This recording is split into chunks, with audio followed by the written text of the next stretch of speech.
Olá pessoal, nesse vídeo faremos resolução de questões do concurso do SESACRE, a Secretaria de Saúde do Estado do Acre, do ano de 2019, aliás realizado algumas semanas atrás, pela banca IBFC, o Instituto Brasileiro de Formação e Capacitação. Pessoal, é uma banca considerada como fraca. Vários outros professores, seja de português ou de outras disciplinas, que classificam essa banca como ruim, ok? Então não é à toa que vocês vão ver questões aqui que a banca considera a questão como correta, mas na verdade existe mais de uma questão correta na mesma questão ou nenhuma está correta, ok? Então não se admirem caso vocês vejam aqui nessas questões a seguir alternativas desse tipo. Então vamos lá, vamos iniciar a resolução de questões. A primeira questão de fisioterapia começa da 11ª, né? E diz assim: a osteoporose é uma das principais causas de morbidade e mortalidade em idosos, tendo em vista a forte relação causal entre fratura osteoporótica e queda. Medidas de prevenção devem ser adotadas. Assinale a alternativa correta que apresenta estratégias de prevenção de fratura e queda. Então vamos lá.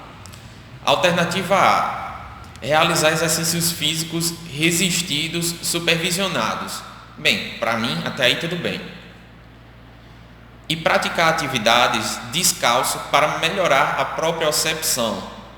Essa alternativa está errada justamente por recomendar atividades físicas descalço, ok? O que torna a alternativa incorreta. Vamos para B. Realizar exercícios físicos resistidos e proprioceptivos supervisionados. Ok, para mim tudo bem até aí. E utilizar calçados adequados. Óbvio que está corretíssima essa questão, né? E veja só, a alternativa C, ela diz o seguinte: realizar exercícios físicos passivos e organizar o ambiente doméstico. Bem, organizar o ambiente doméstico é muito bom para nessa questão da prevenção da queda no idoso. Porém, exercício físico passivo, eu acredito que se o paciente estivesse, ou seja, muito debilitado, enfim, o que mostra aqui no enunciado que não é o caso. Portanto, a letra C, a alternativa C, para mim estaria errada, ok? Porém, a banca considerou ela como a correta, tá ok? Por desencargo de consciência, vamos ver aqui a alternativa D, que diz assim: realizar exercícios sem a ação da gravidade para preservar a massa óssea. Bem, eu recomendaria, obviamente, que seriam exercícios contra a gravidade, né? E utilizar dispositivos de marcha. Utilizar dispositivos de marcha para prevenir quedas, eu acho importante. Mas a mais completa de todas, vejam que para mim seria a alternativa B. Vejam aí com vocês, com a consciência de vocês, para saber se vocês estão de acordo aqui comigo. Vamos passar aqui para a próxima questão, que diz o seguinte: o paciente do sexo masculino com 85 anos, hipertenso, medicado, independente nas atividades de vida diária, sem histórico de quedas e apresentando quadro de hipotensão ortostática. Atualmente reside em uma instituição de longa permanência para idosos e em seu dormitório possui 6 leitos com banheiro no corredor. Quanto aos fatores que podem ser considerados de risco para quedas, assinale a alternativa correta. Então vamos lá.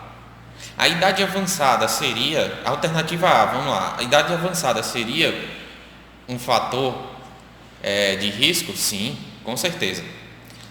A hipotensão ortostática, que é quando o paciente sente que a pressão vai cair, que a pressão cai quando ele fica na posição de pé, ok? Sim, é um fator de risco. E o ambiente, com certeza, tá? Vamos lá, alternativa B. Idade avançada, sim. Sexo masculino, não tem nada a ver, ok? E a hipotensão ortostática seria assim. Mas pelo fato de colocar o sexo masculino como um fator primordialmente de risco, a gente desconsidera essa alternativa B. Então vamos lá. Alternativa C. A hipotensão ortostática é um fator de risco? Sim. O histórico de ausência de quedas? Bem, se no histórico dele tem ausência de quedas, então isso não é um fator de risco, né? É um fator, vamos dizer assim, positivo. Então a gente descartaria essa C também. Então vamos lá, sexo masculino, novamente, de cara a gente já descartaria essa alternativa D. Então, obviamente que a mais correta aqui é a alternativa A, e graças a Deus que a banca também considerou a alternativa A. Vamos lá, questão 13, né? Cuidados de manuseio mínimo em recém-nascido pré-termo são condutas padronizadas realizadas por equipe multiprofissional em unidade de terapia intensiva neonatal. Quanto aos aspectos contidos no protocolo de manipulação mínima do recém-nascido prematuro, analise as afirmativas abaixo e dê valores verdadeiro ou falso.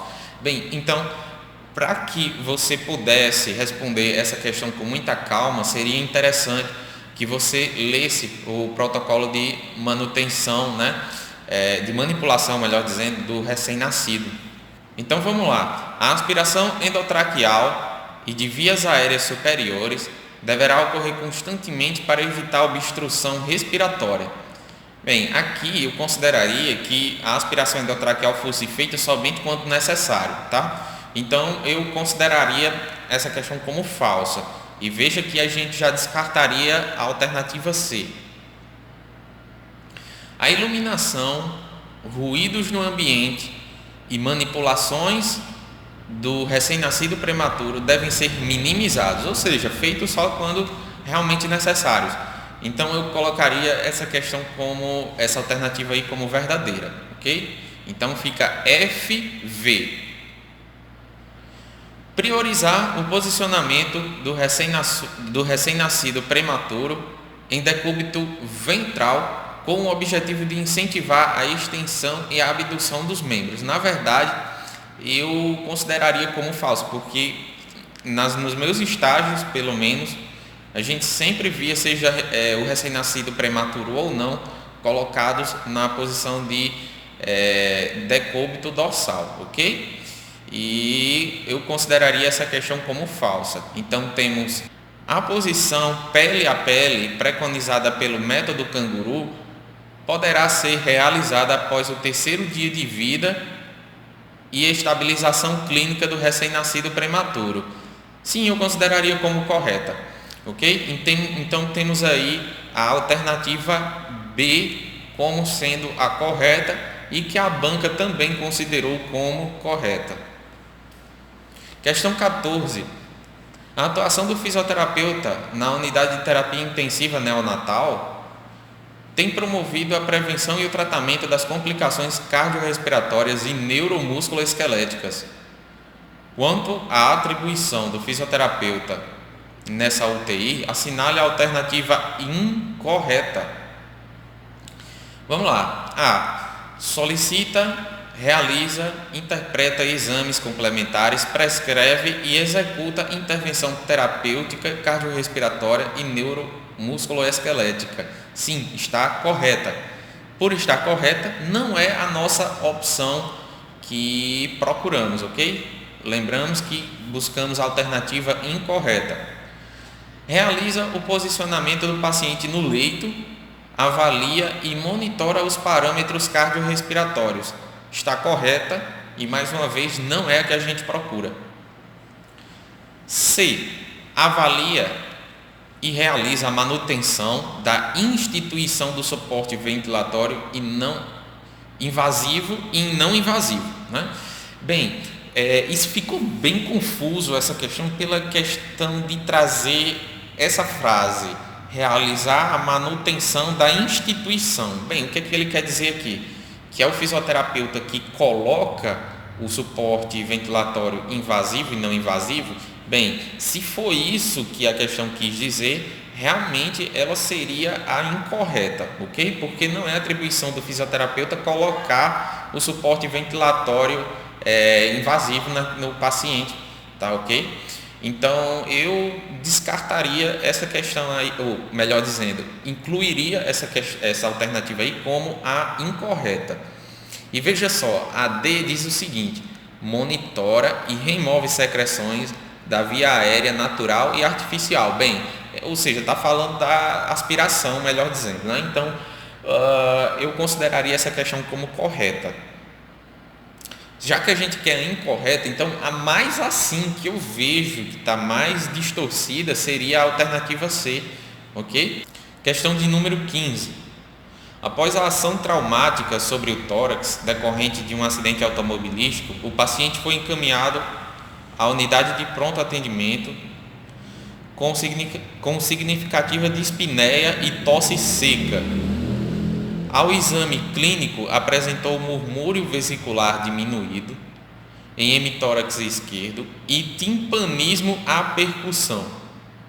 A radiografia do tórax apresentou o bordo lateral do pulmão esquerdo próximo à parede torácica e o parênquima pulmonar esquerdo contraído e desvio do mediastino para o lado contralateral.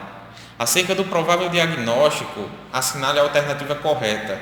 Bem, quando a gente tem todos esses sinais aí que o paciente apresenta, inclusive o mediastino ele foi deslocado para o lado contralateral à lesão, esse acometimento se refere ao acúmulo de ar, à entrada de ar na pleura, nós damos o nome de pneumotórax, ok? 16.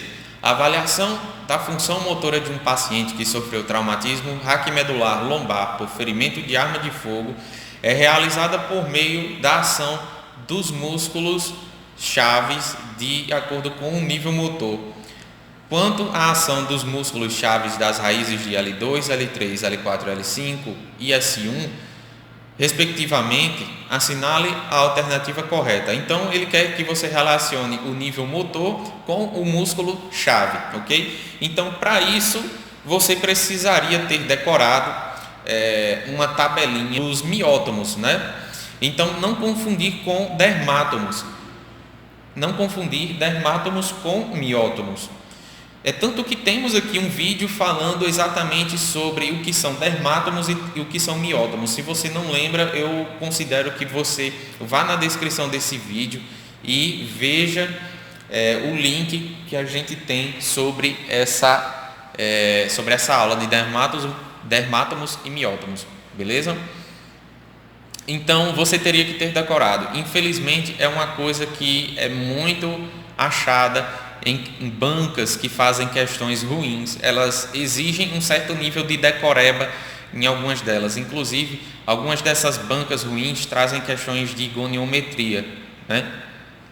Então, para responder essa questão, a gente teria que recorrer a uma tabelinha que eu vou mostrar no próximo slide. Então, temos aí a resposta que seria a alternativa A: a flexão do quadril, a extensão do joelho, a dorsiflexão do pé, ok? Até a flexão plantar. Então, vamos lá. Para que a gente conseguisse resolver, nós não olharíamos para a esquerda, ok? Onde tem dermátomos. Não olharíamos para cá. O que seria interessante para nós seria essa segunda imagem aqui da direita, onde tem essa tabela.